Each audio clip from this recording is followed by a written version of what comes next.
सिंहासनात तेथे असे देव उभा दिशे समचरणाची शोभा सखा विरळ ज्ञानेश्वर नामयाचा तो जिव्हार तेथे असे देव उभा दिशे समचरणाची शोभा ऐशा समता शरण जावी ऐशा समता शरण जावे जणी म्हणे त्याला ध्यावे तेथे असे देव उभा दिशे समचरणाची शोभा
देवांच्या जवळ असणारी नामदेवरायाची उपासक संत चरण रस आमची दाशी जनाबाई तिचा हा 5 चरणांचा उत्कृष्ट अशा अभंग असून त्या अभंगामधून जनाबाईने पंढरीचं विशेषत्वानं वर्णन महाराजांनी या अभंगातून केले कारण अत्यंत आजचा दिवस म्हणजे फार मोठा पर्वत आहे साधला हा पर्वत गेला अंतरीचा मोल जीवनातला मोल घालवण्याकरता तल घालवण्याकरता प्रत्येक जीवानी पर्वकाळ साधावा पर्वकाळामध्ये अत्यंत महत्व आहे केव्हाही दान देण्याला महत्व पण पर्वकाळावर जर दान दिलं ना तिचं मेरू पर्वतावर पुण्य होत असतं मला मेरू पर्वत यत्किंचित ते दानम तद्दानम सात्विकम स्मृतम थोडं जरी दान दिलं तर ते अफाट दान दिल्याचं पुण्य निर्माण होत असतं मला तुम्ही मनात पर्वकाळ कशाला संतांच्या वैष्णवांच्या दृष्टीने जर विचार केला तर आजचा फार मोठा पर्वत काय हरिजनी देवशैनी एकादशी आहे आषाढी एकादशी आहे आमच्या वारकरी संप्रदायामध्ये सर्वप्रथम विशेष महत्व म्हणजे आषाढी एकादशीला फार प्राधान्य दुसरं प्राधान्य कार्तिक एकादशी महागवारी आणि महाराज चौथी चैत्रवार हा महत्व या वाऱ्याला. बहुतांश सगळ्याच वाऱ्याला महत्व आहे, पण विशेषत्वानं महत्व संतांनी या वाऱ्याला दिलेलं आहे. बरं आम्ही पदरचं सांगत स्वतः पांडुरंग परमेश्वरांनी सांगितलं नामदेवरायला, ज्ञानोबारायला, आषाढी कार्तिकी विसरू नका सांगत शेतूज पांडुरंग.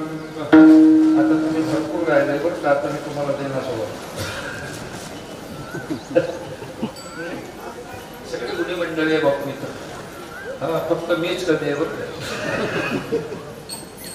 तुमचे आरण महाराजांचं कीर्तन झालं का? मला वाटतं रणजित महाराजांचं कीर्तन.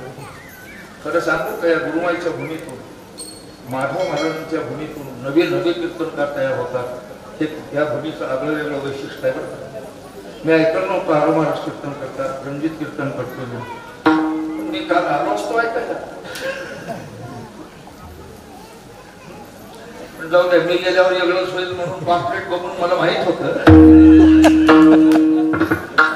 आम्ही जाऊन पुढे बसलो ना, मला तर काही येत नाही, पण त्याला भेडवायला गेल्यासारखं होतं.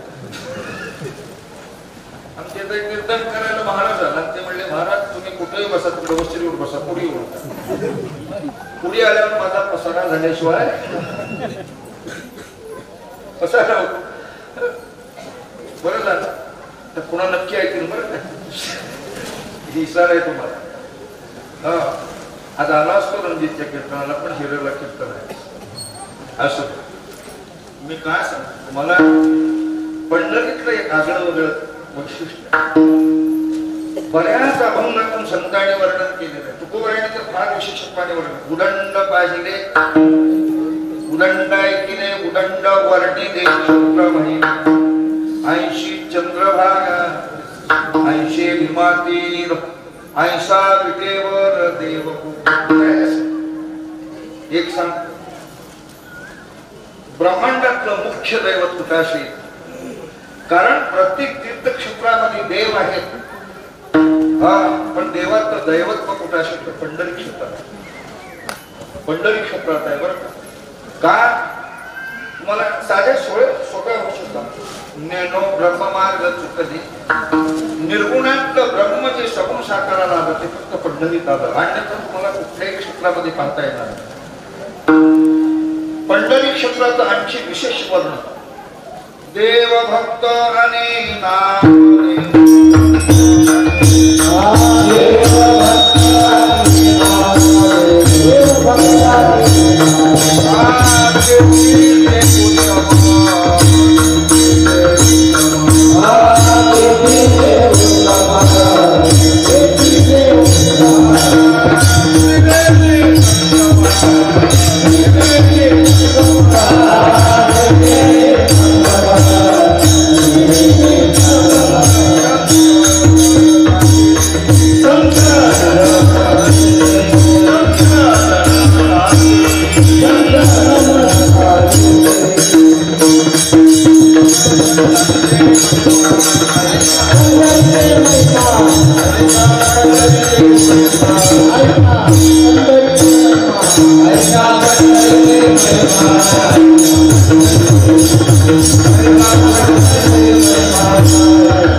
त्रिवेणी संगम तेथीचे उत्तम संत जन सेविती अखंड संत तिथे राहतात.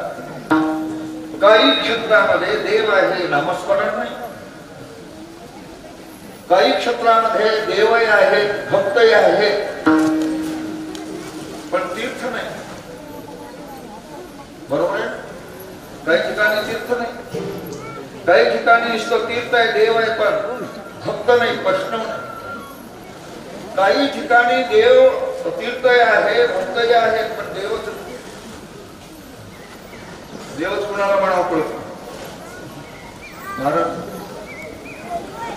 पण पंढरी क्षेत्र तसं नाही, सर्व गुणांनी युक्त असलेलं, सर्व भक्तीनं सर्व साम्राज्याने युक्त असलेलं संप्रदायामध्ये क्षेत्र कोणतं असेल तर पंढरी क्षेत्र. पंढरी क्षेत्र गेल्यानंतर चंद्रभागे विधी तो हरी तथा प्रत्येक क्षेत्राच्या ठिकाणी तीर्थाला फार महत्व आहे. तीर्थ कशा करताय आपण दोन्ही बाजूने विचार करू, भौतिक आणि आध्यात्मिक बाजूने दोन्ही बाजूने तीर्थ कशा करताय. तीर्थाला गेल्या कशा करताय स्नान करण्याच्या जे भौतिक बाजू आहे, पण आध्यात्मिक सांगू जेवढा जल निर्माण आहे तेवढा अंतःकरण पवित्र असलं पाहिजे. तर त्या परमात्मा स्वरूपाचा विषय माता भेट घेता येते त्याची. जेवढा तीर्थ आता ब्रह्मांडामध्ये सगळ्यात पवित्र काय असेल तर पाणी पवित्र आहे. पाणी जेवढं पवित्र दुसरी वस्तू तीर्थच का. तीर्थामध्ये गेल्यानंतर पाणी जेवढं पवित्र आहे तेवढी अंतःकरणाची वृत्ती आतून बाहेरून पवित्र आणि शुद्ध झाली पाहिजे. याचाच स्वीकार माझा परमात्मा करीत असतो. कुणालाही जाऊन वाटप आहे हे उभा कुणाची तुमची होय. तुम्ही का नाही गावात अडकून पडला माझ्या सगळे खरं सांगू का आपण इथंच पंढरी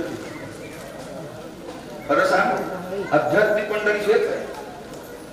जेथे जाय बोला बोला बोलायचं ऐसे संत जाना ऐसे हरिनाम ऐसे संत जाना ऐसे हरिनाम ऐसे संत जाना ऐसे हरिनाम ऐसे संत जाना ऐसे हरिनाम ऐसे संत जाना ऐसे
ही गोष्ट टाळण्याची घोड्याची नाही.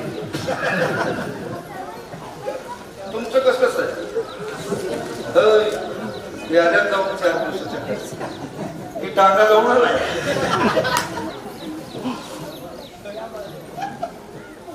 अरे कुठेही राहा, निश्चिंत राहा. भगवत प्रेमामध्ये जर तुम्ही माईनं काही केलं नाही, अनुष्ठान केलं, भगवत प्रेमामध्ये रंगून गेले, परमात्मा त्यांचा म्हणून हा समाज उभं जमत नाही. त्या जागेची पावर लागते, ताकद लागते, म्हणून समाज जमतो. तुम्हाला काय आवडतं? एकच कारण आहे, ते आकर्षण शक्ती. माधव महाराज असो, हे असो, ज्या ज्या गावामध्ये संत आकर्षित आहेत ना, तिथं समाज आपोआप जमा करतो. किती वर्ष जाऊन तीच गावच पंढरी करतात. पंढरी या शब्दात अर्थ दगडा विटा मातीची नाही. जेव्हा होते जेव्हा होते जेव्हा नव्हती गोदा गंगा, जेव्हा होती तेव्हा चंद्रभागा होत.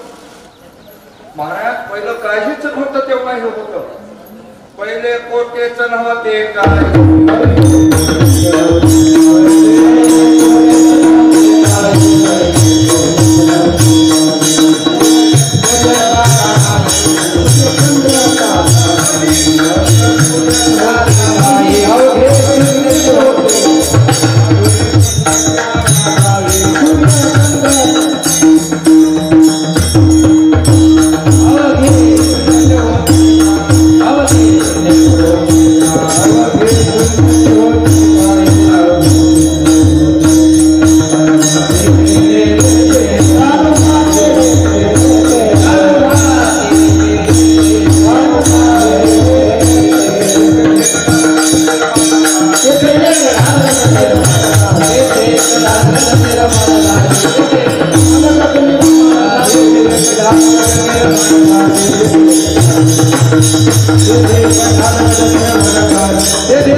डॉक्टरला विचारा तुम्ही, सगळी शरीरातले रोग दाखवू लागतो. पण डॉक्टरला म्हणा, डॉक्टर तुम्ही सगळ्या रोगाचा शोध लावला, ऑपरेशन वगैरे करता, पण शरीरामध्ये प्राण जीव बघायला कुठे येते? सापडते का? सापडत. तसं भगवंताचं मूळ तात्विक स्वरूप जे आहे ना, ते मोठ्या मोठ्यानं सापडलं नाही. आपण काय गप्पा मारत म्हणून ज्ञानोबासारखे म्हणतात, ज्ञानोबा तेरे तेरे ते तिनामध्ये निर्देश आहे. श्रुतीनं सांगितलं, श्रुती म्हणती नेती नेती आम्हाला नका कुसुबाई वेदा शिकाई कळलाची नाही हा वर्णिता झाल्या 2 किंवा सहस्र जीवा देव विठेवरी का उभा त्या स्वरूपाचं वर्णनच करतोय अहो वेदांनी जिथं हात टेकवावे तुम्ही आम्ही सामान्य बुद्धीनं काय वर्णन करावं त्या राऊत महाराजांचं चिंतन करायला घेतलं राऊत महाराजांनी स्पष्ट सांगितलं समाजाला वेळ लागले समाजाला काही थोडं हसायला मिळालं की कीर्तन बरं झाल्यासारखं वाटतं बरोबर आहे ना हसणं हा कीर्तनाचा विषय नाही जीवाला परब्रह्म स्वरूपात पोहोचवण्याचं काम माध्यम म्हणजे कीर्तन आहे कीर्तनाचा होया